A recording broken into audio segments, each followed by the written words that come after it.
Welcome into the show, everybody. This is the Joel Klatt Show. I am Joel Klatt, joining you, not live, but recorded from Birmingham here. I'm actually down here doing a couple of things. Start of the USFL, which you will have already watched this last weekend, Saturday and Sunday.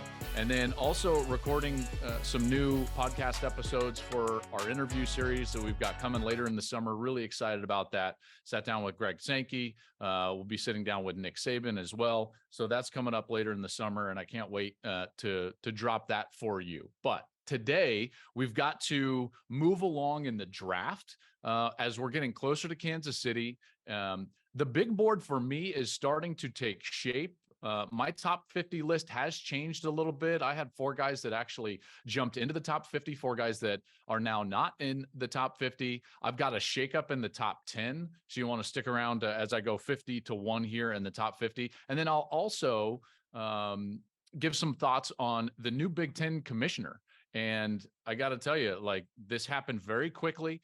So Tony Petitti is going to be the new Big Ten commissioner, arguably one of the most powerful men in now all of college sports. And so I'll give you my thoughts on that after this top 50. First and foremost, remember, subscribe, rate, review us, do all those fun things. You can follow us on social media, any of the social media platforms, at Joel Klatt Show. We're right there. We're giving you all the content all week long, and we thank you for following and interacting. You can follow me, by the way, personally, at Joel Klatt on Twitter is where I'm at mostly. Okay, let's get into this now, my top 50 list, and this is going to be my last big board before the draft. So this is the final top 50 list. This is my 50 best players available in this year's NFL draft. Let's start 50 to 1. I've got a couple of Iowa players right here at 50 and 49. So I've got Sam Laporta and Jack Campbell. Laporta, obviously the tight end, and I've talked about him on this show a few different times. I'm a big fan of Sam Laporta. There's a lot of good tight ends, by the way, in this list. But Laporta is a guy that he's probably a lot better than what you would seem when you first see him. He's smooth. He understands space. He's really good with his hands. And on an offense that was not very good at all in Iowa, he was the focal point of the defense and still produced. On the defensive side for them, Jack Campbell, he's been a leader for them at linebacker. Captain Jack. Remember, Iowa, quietly, second best defense in college football over the last couple of years. Everybody talks about Georgia, rightly so, but this Iowa defense under Phil Parker has been outstanding, and Jack Campbell has been a big reason why he's in my top 50 right there. So a couple of Iowa guys. Okay, Luke Musgrave, another tight end from Oregon State. Really like his game. He jumps in to the top 50. We've also got Steve Avila. Sorry, I jumped one ahead. He's 48. He's a new addition to the top 50. He was the transfer from SMU that went with their coaching staff over to TCU. And he was really good for them in the middle of their offensive line, led them to a national championship game appearance. Luke Musgrave from Oregon State, he's the tight end. He's going to be in there. Trenton Simpson, the linebacker from Clemson, I like his game a lot. He's in the top 50 for me. He's a fast player that plays really well. Keely Ringo, I'm going to sit real quickly because you're going to see, like, from the original top 50, he's actually down 18 spots. That is a bit of a false flag, if you will, because you would think that something's gone wrong with Keely Ringo. And it's less about that and more about the slotting for the cornerbacks for me have just kind of changed. And when you're changing the slotting of the cornerbacks, and you'll see a couple of guys jump up here in the next few spots, when the slotting of the cornerback, it's just like all of a sudden he's got to be a little bit lower on the board. So it's nothing that Keely Ringo did wrong or that my evaluation has drastically turned on him, as much as it is there's been some corners, namely DJ Turner from Michigan, Emmanuel Forbes from Mississippi State, that to me have just kind of risen. My evaluation of them has changed, in particular after their testing. And so that's why Keely Ringo is down 18 spots. It's nothing against him. It's just slotting. And that's what happens when you're trying to create these big boards. There's a lot of good players. They've got to go somewhere, and Ringo ends up at 45. Okay, a new addition and a guy that I really liked, Zach Charbonnet, the running back for UCLA. He's at 44. Zach's a guy that has risen now on the board, and I love his versatility. So Charbonnet is really good in between the tackles. I love his patience and his vision. He's got a little bit of burst on the outside, not necessarily a huge home run hitter, like some of the explosive running backs up top, but he understands the game. Okay. He understands pass protection. He catches it really well out of the backfield. He's tough and balanced through contact. He's the type of pick that maybe early second round, middle second round, someone's going to get much better because they take Zach Charbonnet. I'm a huge fan of his. So he rises 6 spots there to 44. A new addition to the top 50 is at 43. Drew Sanders, the linebacker for Arkansas, started his career at Alabama. And Drew just wasn't clicking at Alabama for whatever reason. And he moved to Arkansas, moved to the middle as a middle linebacker, and it just kind of clicked. And I thought he had a really good year, and so he's in my top 50. Edge player Keon White is number 42. I really like Keon White, and he's very raw. Okay, so Keon White starts his career as a tight end at Old Dominion, then switches to defensive end in 2019. Then Old Dominion loses their season because of COVID, so he transfers to Georgia Tech, gets banged up in his first year there in 2021, so he didn't really do much. And then all of a sudden this last year, it's like, boom, you see the production, you see all the traits that you would want to see, and you can very easily project him to be much better the next couple of years. So Keon White is a guy that could even be underrated here at 42, and is a guy that I would certainly love to take. He had a great year this last year, 14 tackles for loss, 7.5 sacks, like I said, as he was finally healthy. Okay, now we get into 41, Hendon Hooker, quarterback from Tennessee. You guys know how I feel about Hendon Hooker. It's continuing to rise. He's up 4 spots. I love this guy's accuracy down the field, his efficiency throwing the ball, the fact that he stays so quiet and poised in the pocket. Remember, this is a wide receiver led offense. That's not a knock against Hendon Hooker. It just means that he's got to be on the same page, diagnose defenses in real time post snap for those downfield reads from the wide receiver. And then he's got to be accurate and efficient throwing the ball into vertical zones and seams. And he does that really well. He's the type of guy that I'm a little nervous about the system translating to the NFL, but as far as the game, the efficiency, the calm, the poise, I think he's a guy at 25 years old that's going to come in and have a really positive impact on that quarterback room wherever he's selected.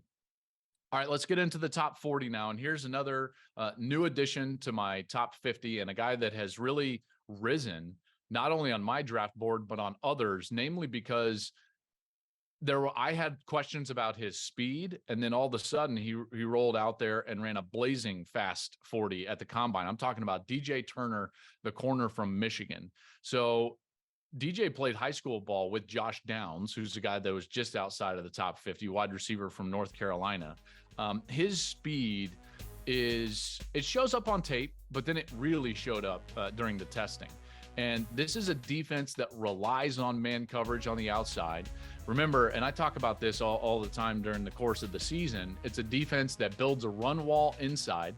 They've got hard edges rushing the quarterback outside, and then they've got to have good cover corners on the outside of their secondary, and DJ Turner is certainly one of those guys. It's interesting because one of the reasons I didn't have him in my top 50, and I'll be very frank with you, is that I overlooked him a little bit after the season. And the reason is because there's a corner that Michigan has that was a younger player that was frankly the better corner.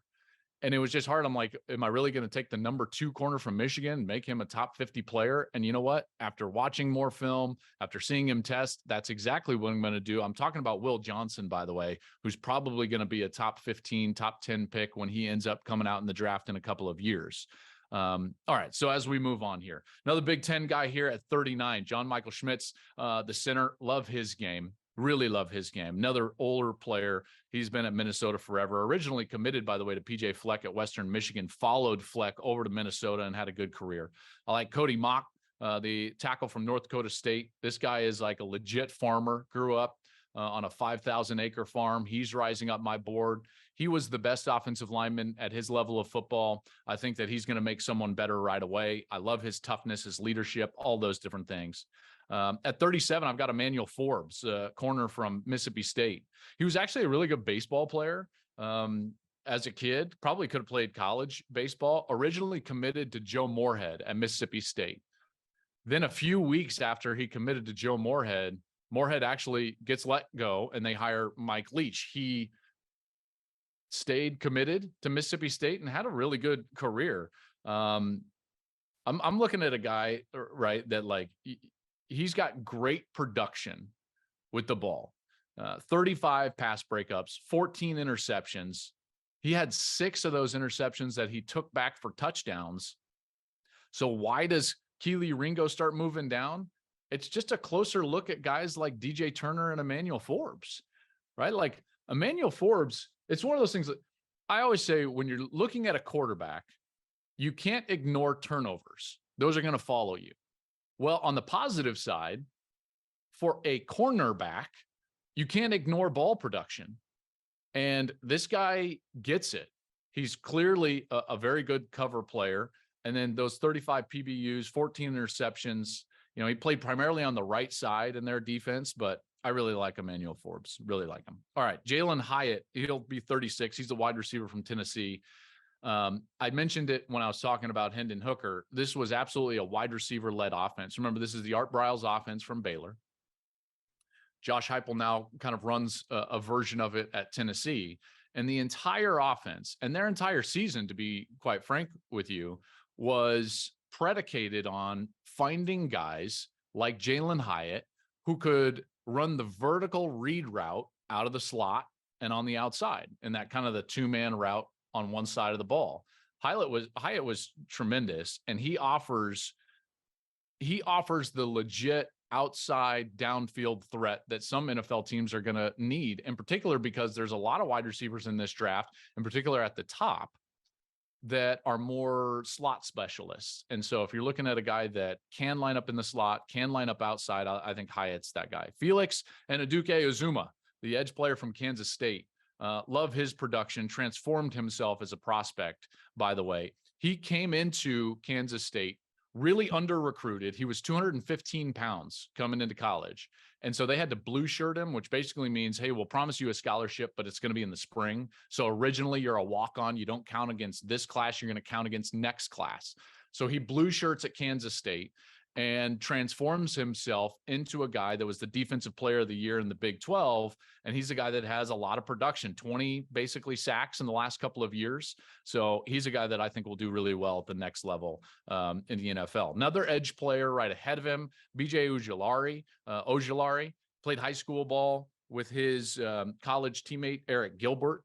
And I tell you, those players at LSU had to deal with a lot. There was a lot of change schematically, leadership-wise over the last few years. And that turmoil, it would be hard to produce in. And when you look at what he was able to do, he was able to produce 4 or more sacks in all 3 seasons, right? So he can play. Another feather in his cap is the fact that he's got great football character. He coaches and everybody say he's a joy to be around. And then his opponents praise him highly. In fact, when I was talking to people around Alabama, they mentioned 3 players as players that were like, hey, these were probably the best players we played against all year. They obviously mentioned Jalen Carter because of his talent. They mentioned Jalen Hyatt, who I just talked about, because of what he was able to do, his toughness and his ability to create big plays. He had that big game against Bama. And then the third player that they mentioned was BJ Ojulari from LSU. They had a hard time with him, and that's high praise. At 34 is a guy that, 33 is a guy that I'm lower on than others, and that's Will Levis, the quarterback from Kentucky. So this is, and I will always say this is my least favorite part of the draft process, is that I have a quarterback in the top 33 players overall.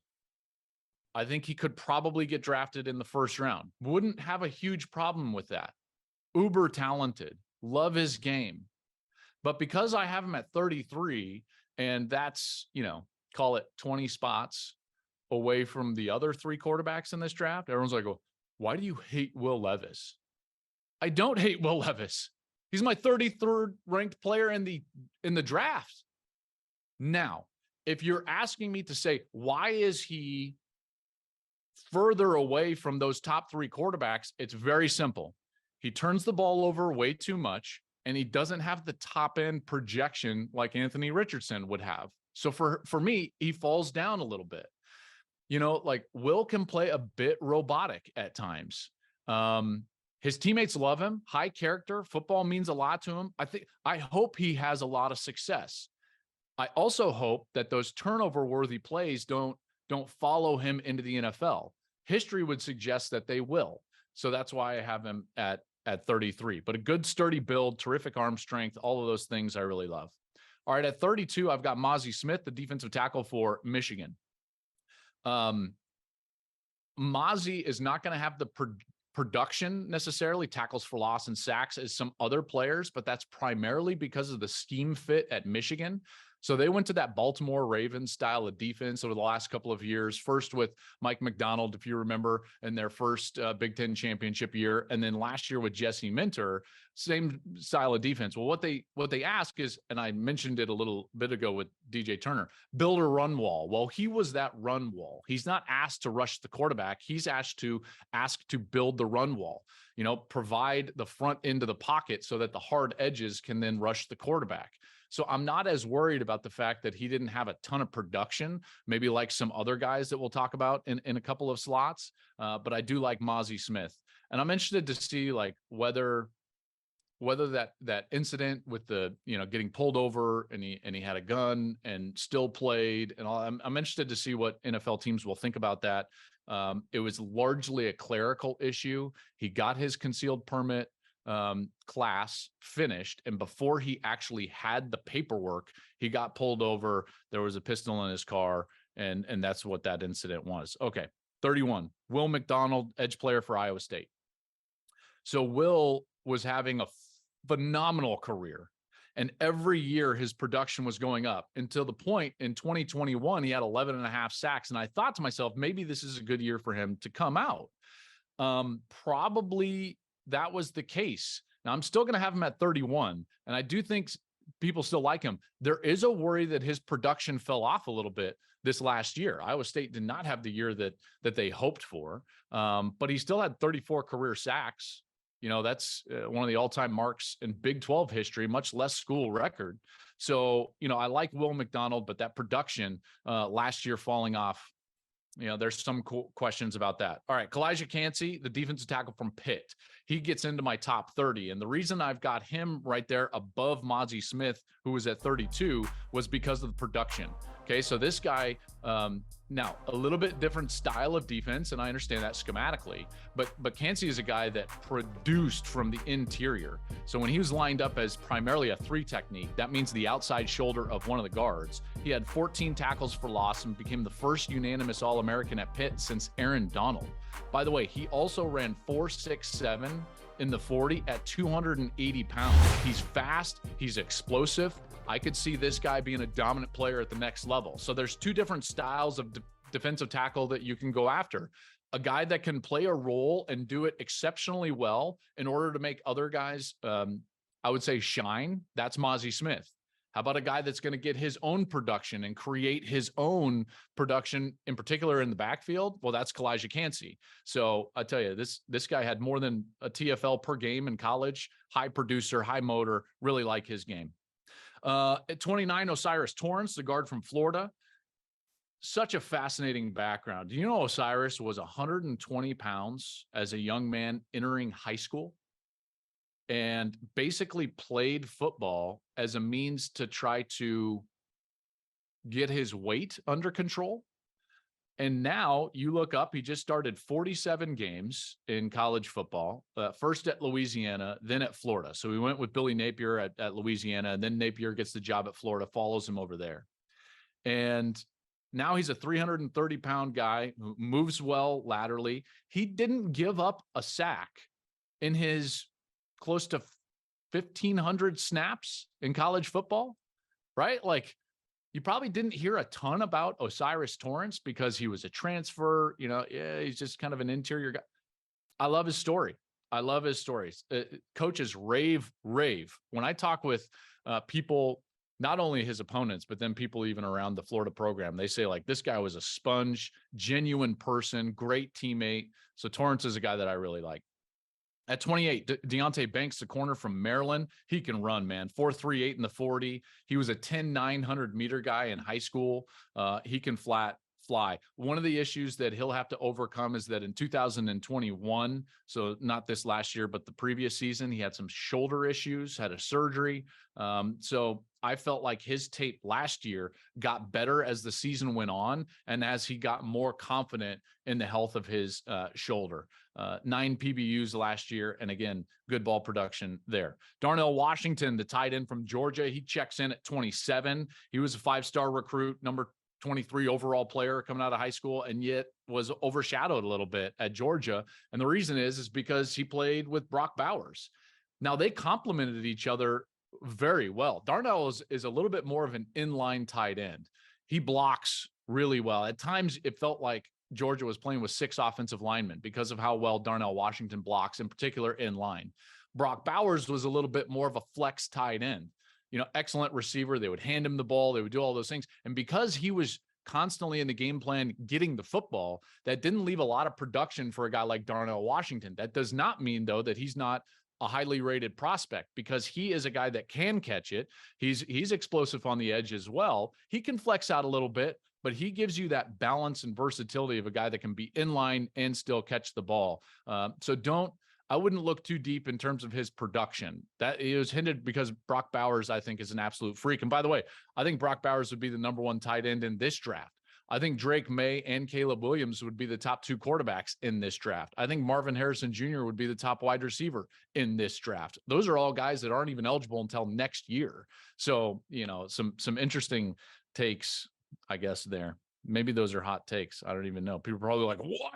You don't love Bryce Young. I love Bryce Young. Anyways, 26, Zay Flowers, the wide receiver from Boston College.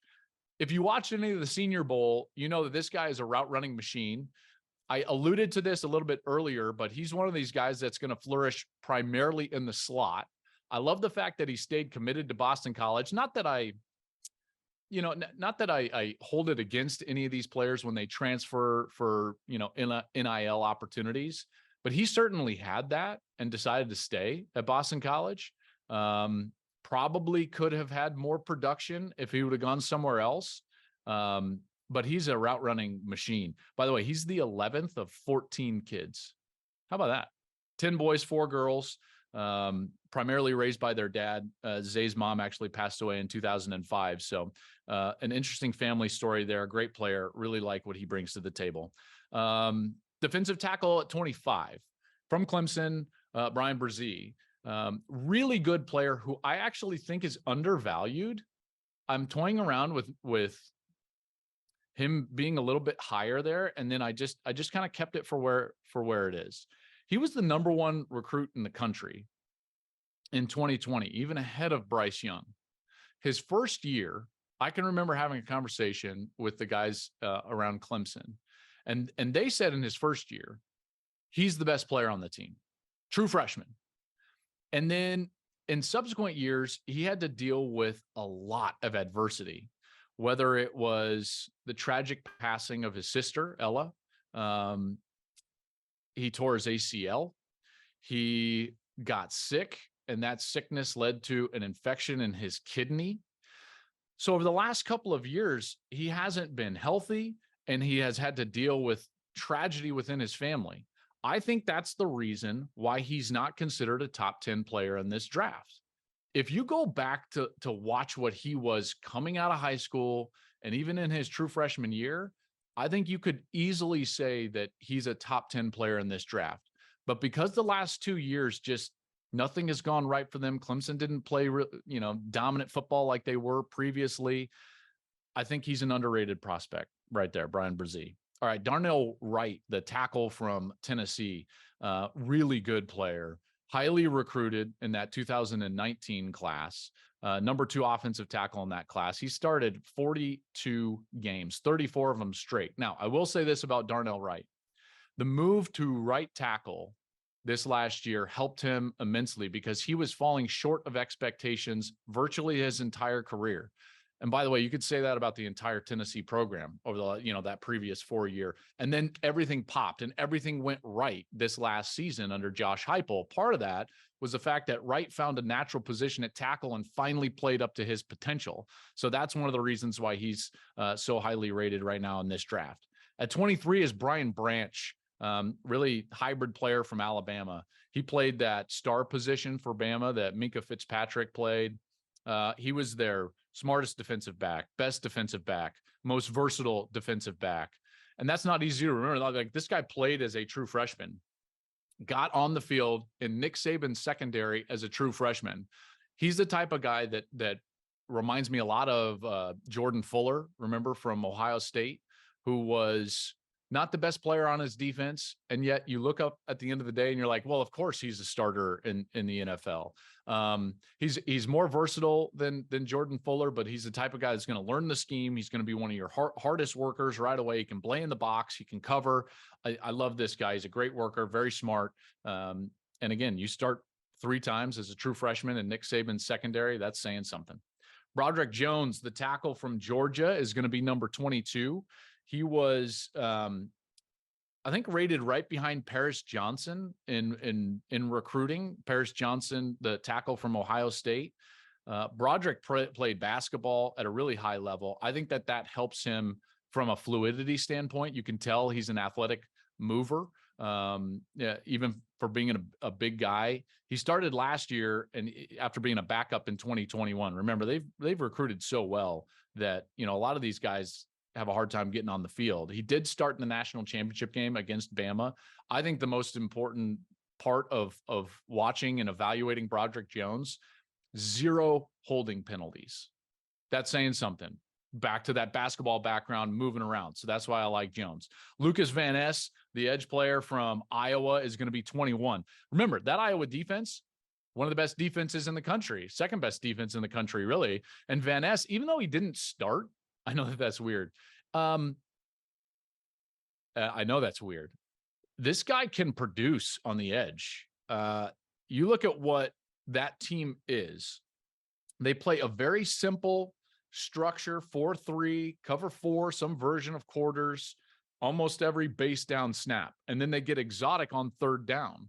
So their whole defensive mentality is predicated on doing your job, doing it really well, and then winning one-on-one matchups, in particular up front, in order to get to the quarterback and produce some pressure. And Van Ness did that really well. I like the fact that he is a multiple sport athlete as a kid, played hockey growing up. You can see that balance translate from hockey onto the football field, and is a guy that can produce pressure. 13 and a half sacks over the last couple of years, but 0 starts. I know that's a little interesting. Paris Johnson, the offensive tackle for Ohio State, excellent in pass protection. He's in my top 20. When you're thinking about a passing league, needing a tackle, a guy that can play left tackle, Paris Johnson is easily one of those guys. At 19, Jahmyr Gibbs, the running back from Alabama. I love him, his versatility. You guys know exactly how I feel about Jahmyr Gibbs. His ability to catch it out of the backfield is what makes him so dangerous. Okay. He can line up as a slot receiver. You can hand it to him in the backfield. You can throw a screen, all of those different things. He's got the home run ability that maybe Zach Charbonnet doesn't, the explosiveness on the outside. He makes people miss in space. And he's probably rated here behind Bijan Robinson only because Bijan is a little better with his vision inside the tackles. So Jahmyr Gibbs at 19, excellent player. Nolan Smith, edge player from Georgia. Won't surprise me if he goes higher than this in the draft. In fact, when I do my final mock, there's a good chance that Nolan Smith is going to creep up really close to the top 10. People are falling in love with him in this draft process, and rightly so.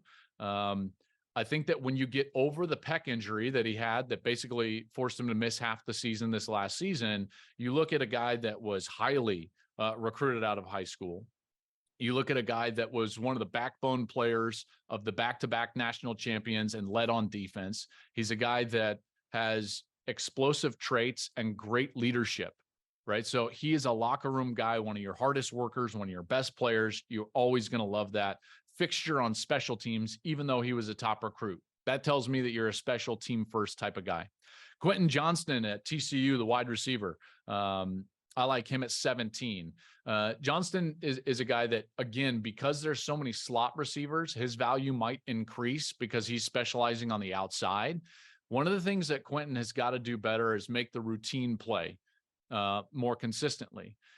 There's an old adage, and I know quarterback, I use it more for quarterbacks, but as a wide receiver, and I think this might, everybody, it's better to be consistently good than occasionally great.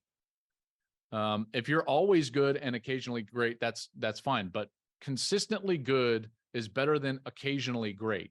And Quentin Johnston can suffer from some focus drops or lack of focus, and he needs to be able to make those layups. I'm giving you all the cliches, make those layups and not just the special catches down the field. A guy that's jumped up quite a bit on my board is Dalton Kincaid, the tight end from Utah.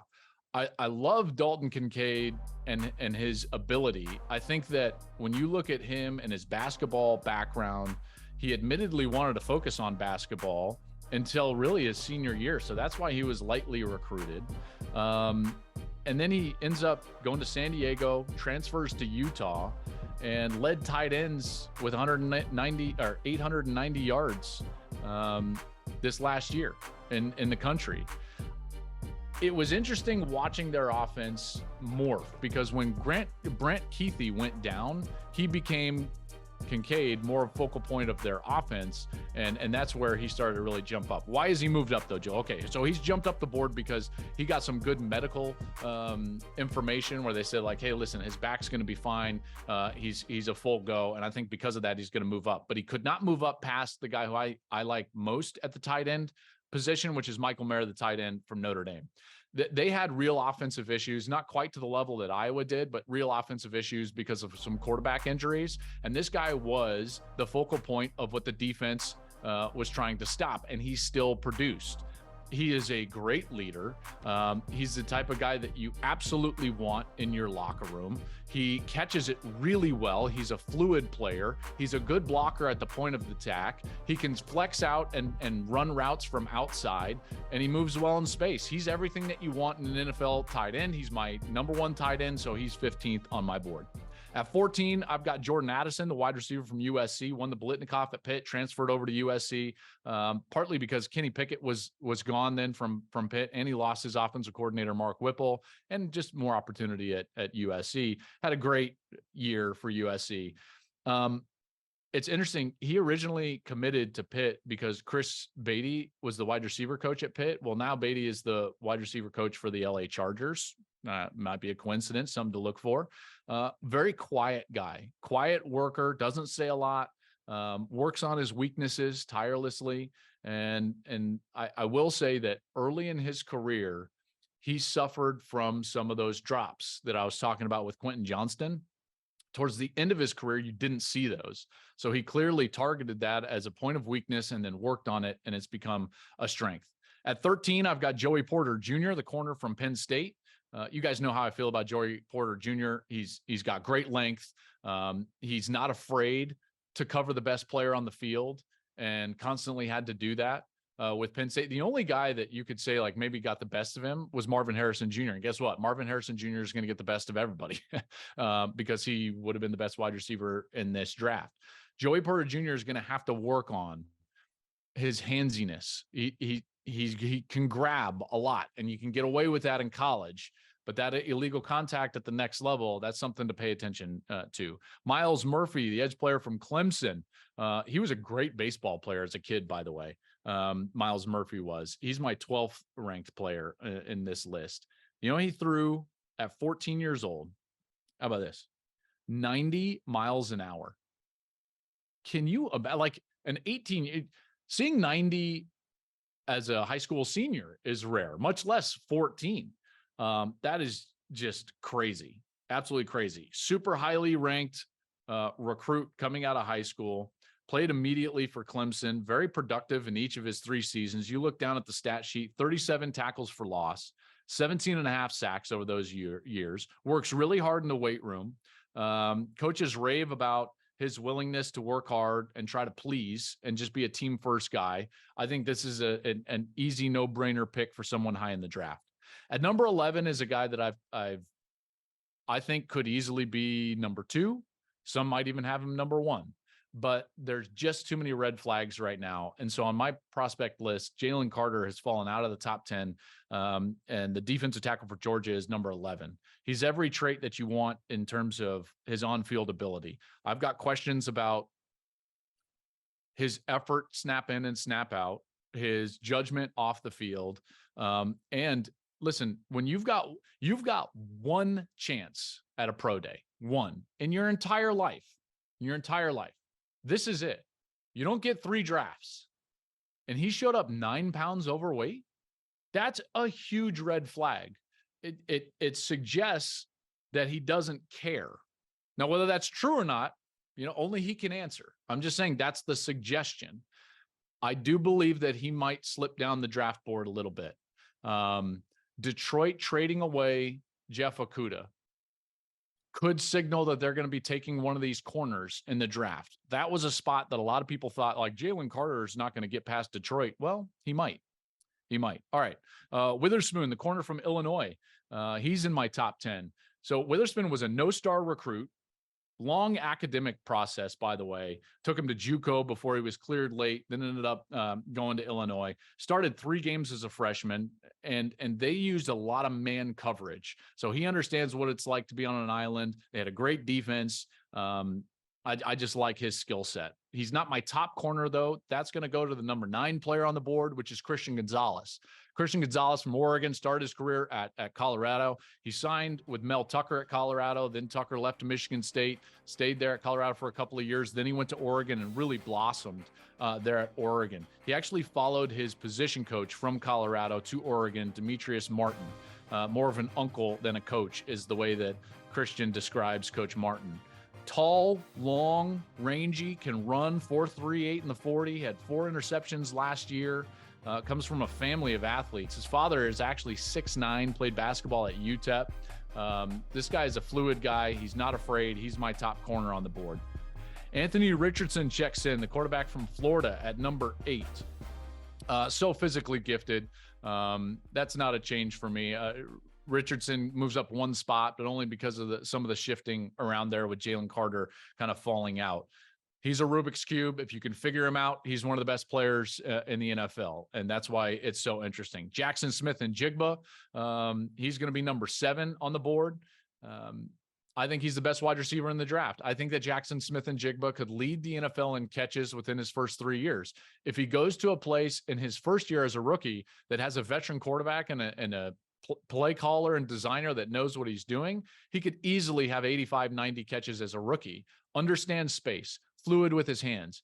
And the best compliment I can give is that when he was around all those great players at Ohio State, Chris Olave, Garrett Wilson, who just set the world on fire in the NFL, even his coach, Brian Hartline, what did everybody talk about? Oh, Jackson Smith-Njigba is the best player. So yeah, he didn't play last year because of a hamstring injury, but let's not forget, when he did play, he was one of the best players in the entire country.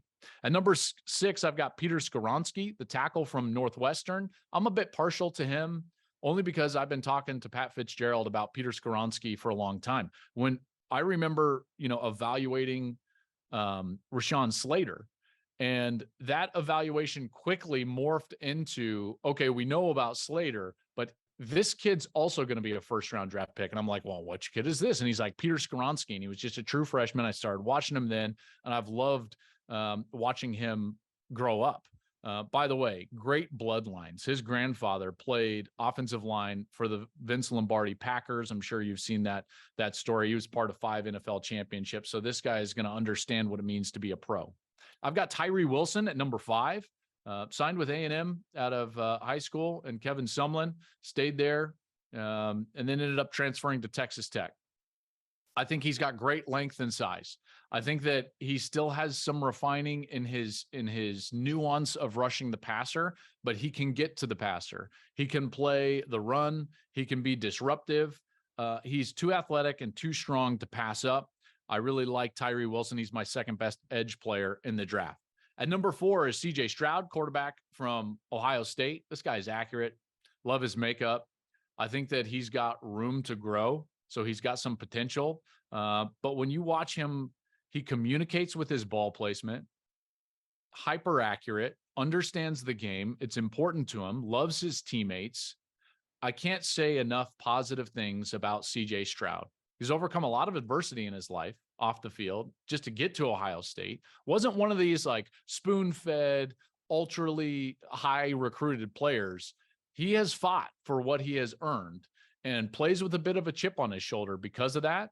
I think he's going to have a big career in the NFL. Bijan Robinson moves up all the way into my top 3. That's a shift in my top 10. Robinson, quite simply, is the most dynamic and best non-quarterback offensive player in the draft. That's the best way I can put it. Whoever drafts him is going to get an absolutely dynamic, game-changing athlete. I think he is very much in the same vein as Christian McCaffrey. Now, Texas was not as good as what Stanford was when McCaffrey was there. And it didn't feature necessarily the back like Stanford was trying to do under David Shaw back then with McCaffrey. But rest assured, I think Bijan could do exactly that. He can line up as a wide receiver. He can line up as a running back. He can create a home run in any way that you give him the ball. He can catch 50 and 60 passes in a season. He's the modern, solid offensive player. And I think there's a lot of value in Bijan Robinson. Bryce Young at number 2. I know he's undersized. I do have him at number 2. This guy processes information, throws the ball accurately, and plays his best when his best is needed. That's what great players do.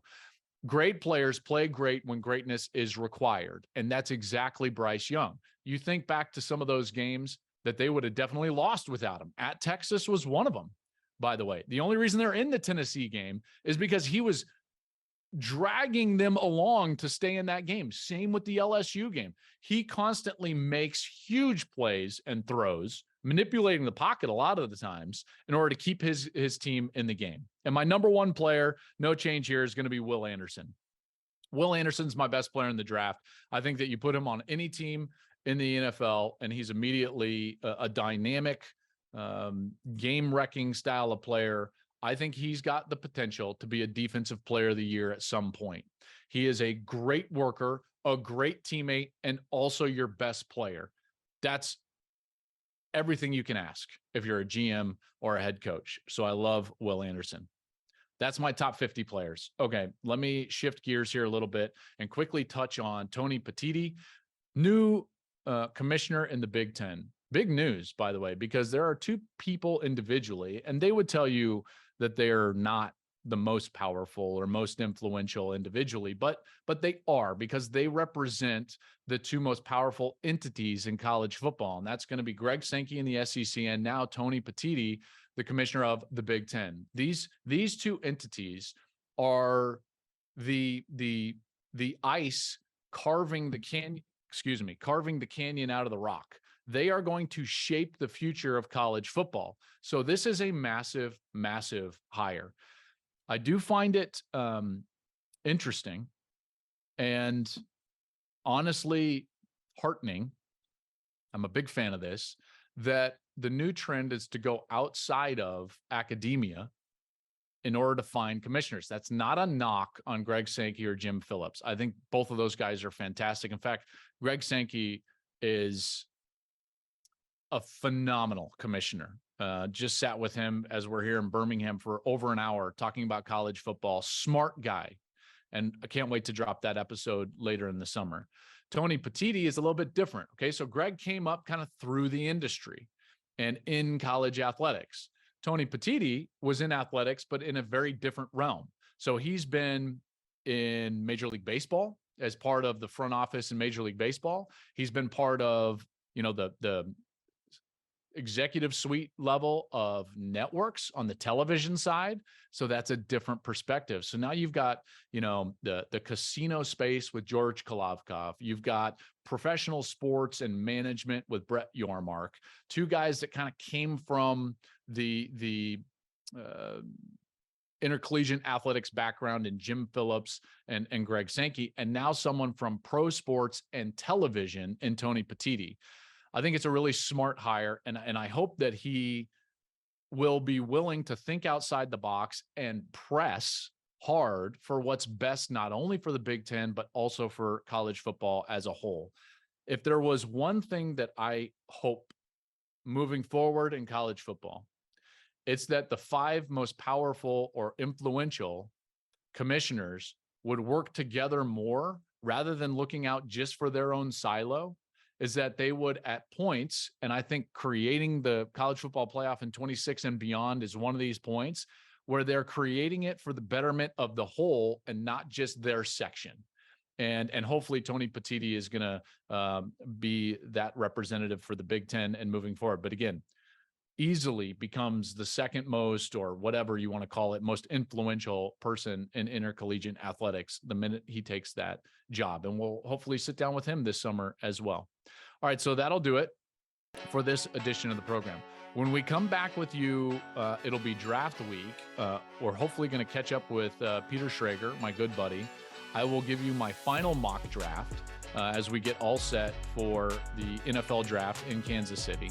And I'm really looking forward to that. So thank you very much for listening. As always, remember to follow us on any of the social media platforms at Joel Klatt Show. Rate, review us, subscribe wherever you find your podcast. And most of all, thank you so much for being a fan and for loving college football along with me.